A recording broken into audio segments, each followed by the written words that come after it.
सुंदर वन जंगल में टुनटुनी चिड़िया अपने बच्चों के साथ रहती थी। एक दिन उसके मायके से उसकी माँ का कॉल आता है। टुनटुनी बेटा, तुम्हारे भाई चिंकू की शादी तय हो गई है और शादी अगले महीने है। ठीक है माँ, मैं आ जाऊंगी। शादी की बात सुनकर टुनटुनी की बेटी पीहू बोलती है, माँ, मामा की शादी है और हमारे पास तो कपड़े ही नहीं हैं। तू चिंता क्यों करती है बेटी, मैं शादी के लिए अच्छे अच्छे कपड़े खरीद दूंगी। लेकिन तुम कहाँ से खरीदोगी माँ, घर में तो एक भी पैसा नहीं है। मैं कल से खेतों में काम करूंगी और उससे जो आमदनी मिलेगी उससे तेरे कपड़े खरीद दूंगी। क्या माँ, सुबह से शाम तक तो काम करती रहती हो, अब खेतों में भी काम करोगी? बेटा कुछ न कुछ तो करना ही पड़ेगा। माँ, मैं भी तुम्हारे साथ खेतों में काम करूँगी। अरे नहीं बेटा, मैं खुद काम कर लूंगी, तुम लोग अभी पढ़ाई करो। लेकिन तुम अपनी सेहत का ख्याल रखना। अगले दिन बच्चों, मैं खेत में काम करने जा रही हूँ, तुम धूप में मत खेलने जाना।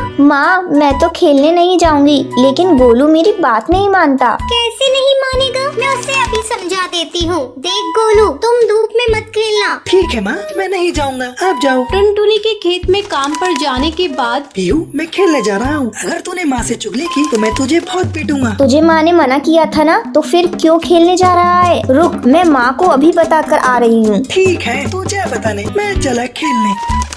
पीहू बार बार माँ को कॉल करती है, लेकिन उसका कॉल नहीं लगता है। गोलू चिड़ा खेलते खेलते अचानक बेहोश हो जाता है।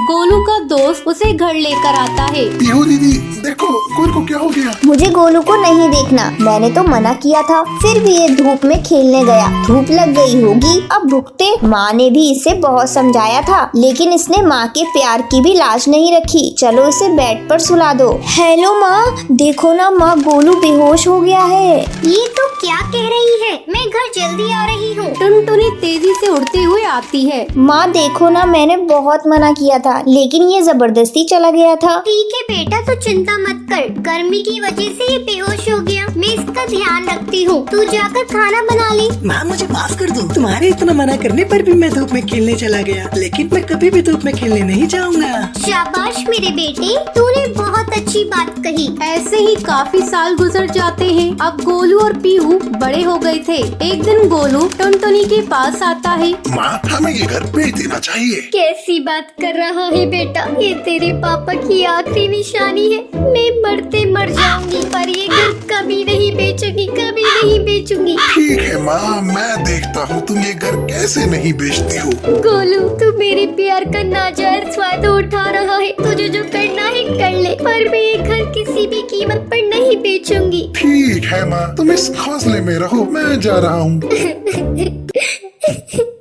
बेटा तू कहाँ जा रहा है, मुझे इस बुढ़ापे में छोड़कर? अभी तो तेरी बहन की भी शादी नहीं हुई, मैं क्या करूँ? ले देकर मेरे पास यही एक घर है, तो इसे भी बेचने को कह रहा है? मुझे छोड़कर मत जा बेटा, मत जा। अब मैं तुम्हारी एक भी बात नहीं मानूंगा, मैं जा रहा हूँ घर छोड़कर। जैसे गोलू घर से बाहर निकलता है, उसे चक्कर आते हैं और वो गिर जाता है। टुनटुनी चिड़िया जल्दी बाहर आती है और उसे उठाती है। देख बेटा, ये भगवान का इशारा है, तू अपनी माँ को छोड़कर मत जा। अगर तू मुझे छोड़कर गया तो वापस जिंदा नहीं आएगा और मैं भी तेरे पापा के पास चली जाऊंगी। फिर तू अकेले इस घर में इधर उधर घूमते रहना। माँ, मरने की बातें मत करो, मैं भटक गया था, मुझे कुछ नहीं चाहिए, बस तुम्हारा प्यार चाहिए। गोलू, तूने सही किया, अगर तू चला जाता तो माँ जिंदा नहीं रहती। चल अब चलकर खिचड़ी खा ले, मैंने तेरे लिए गर्मा गर्म खिचड़ी बनाई है। फिर तीनों मिलकर खाना खाते हैं और एक साथ खुशी खुशी रहते हैं। दोस्तों, आज के लकी विनर्स के नाम ये रही आपके स्क्रीन पर।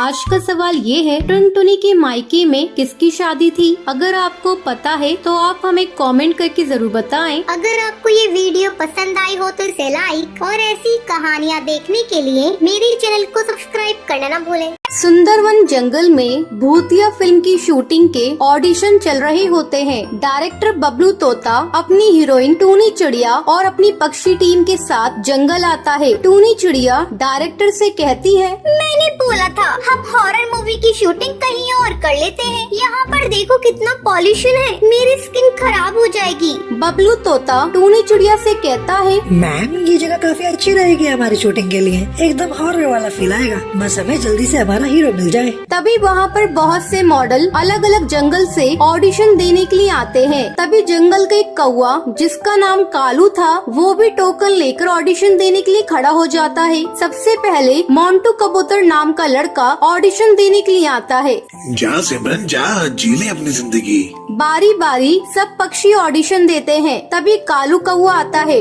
मैम मैं बहुत अच्छी एक्टिंग करता हूँ, मेरा बचपन से ही एक्टर बनने का सपना है। मैं टूनी चिड़िया का बहुत बड़ा फैन हूँ, उनके साथ काम करना चाहता हूँ। मैं आपको डायरेक्ट बोल कर दिखाता हूँ, ऐसे बड़े बड़े शहरों में ऐसी छोटी छोटी बातें होती रहती हैं सेन्योरिटा। टूनी चिड़िया कालू कौवे पर हंसते हुए उससे कहती है, तुम एक्टिंग करोगे, अपनी हालत देखिए, चंपू कहीं का काला कौवा गरीब भिखारी आया है बड़ा हीरो बनने, मेरे साथ काम करेगा। सुनो डायरेक्टर, अगर तुमने इसे मूवी में लिया ना तो मैं ये मूवी नहीं करूँगी, समझे तुम। बबलू तोता कालू कौवे को मना कर देता है। कालू कौवा टूनी चिड़िया और बबलू तोता से कहता है, मैम बस एक चांस दे दो, मैं आपको निराश नहीं करूँगा। लेकिन बबलू तोता उसे धक्के मार के सेट से बाहर निकलवा देता है। कालू कौवा अपनी ये बेइज्जती बर्दाश्त नहीं कर पाता है और वही सेट पर अपनी जान दे देता है। लेकिन किसी को भी इस बात का पता नहीं होता है। फिर कुछ दिन बाद अब डायरेक्टर और टूनी चिड़िया को मोंटू कबूतर नाम का अपनी मूवी के लिए हीरो मिल जाता है। अब रात को शूटिंग शुरू की जाती है। टूनी चिड़िया और मोंटू कबूतर तैयार खड़े होते हैं। डायरेक्टर बबलू तोता कहता है,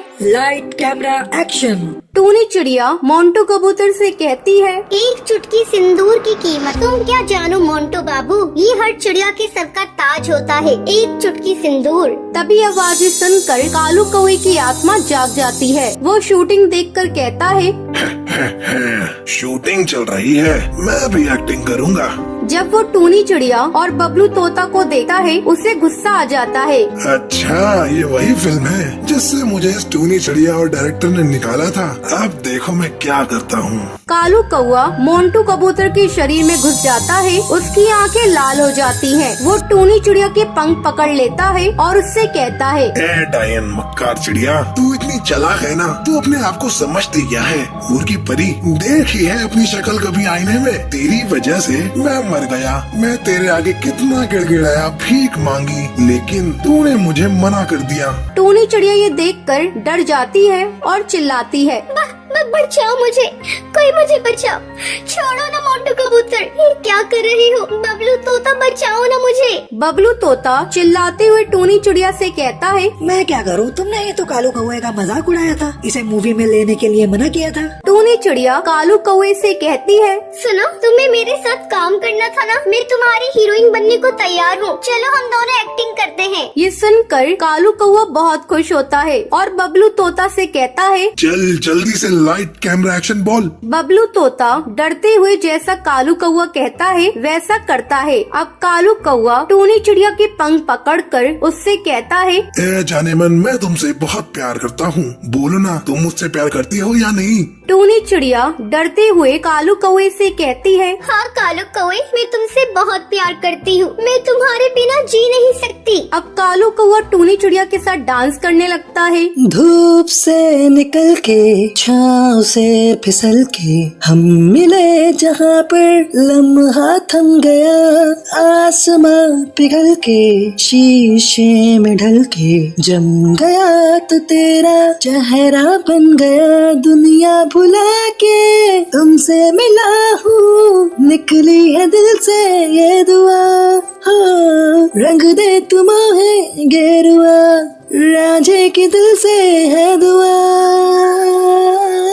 रंग दे तुम्हारे गेरुआ। फिल्म की शूटिंग पूरी हो जाती है। ये फिल्म बड़े पर्दे पर सुपरहिट जाती है। हर जगह भूतिया हीरो कालू कौवे की बहुत तारीफ होती है। मुझे माफ कर दो, मैंने तुम्हारी शक्ल का मजाक उड़ाया, तुम्हें एक्टिंग नहीं करने दी, जिसकी वजह से तुमने अपनी जान ले ली। अब मैं आगे से कभी भी ऐसा किसी के साथ नहीं करूँगी। अब कालू कौवे की आत्मा को भी शांति मिल जाती है और वो वहाँ से चला जाता है, क्योंकि उसका बचपन का एक्टिंग करने का सपना पूरा हो जाता है। तो ये थी आज की कहानी। क्या आपको पता है कालू कौवे का बचपन का सपना क्या था? अगर आपको पता है तो आप हमें कमेंट करके जरूर बताएं। अगर आपको ये वीडियो पसंद आई हो तो इसे लाइक और ऐसी कहानियाँ देखने के लिए मेरे चैनल को सब्सक्राइब करना न भूलें।